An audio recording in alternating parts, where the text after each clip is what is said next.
HF fin tube is made up of carbon steel, stainless steel, or copper alloy with fins attached to the outer surface, using the high-frequency welding process. The finned tube is widely used in various industries such as power generation, chemical processing, oil and gas, and to transfer heat between fluids or gases. The high efficiency of HF fin tube makes it suitable for critical applications, where energy conservation is an essential factor.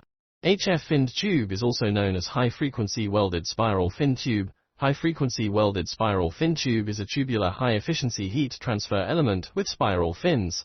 The extended surfaces, fins, can be solid or serrated and have up to tens of times more heat transfer area than a bare tube.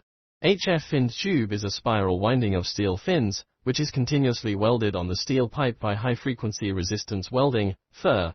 A high-frequency current is introduced into the workpiece, the welding contact surface is melted, or semi-melted by resistance heat, and then appropriate pressure is applied to the welding contact surface to complete the welding of the finned tube. This produces a uniform, clean, and continuous fin tube combined with no additional welding material for very efficient heat flow and corrosion resistance.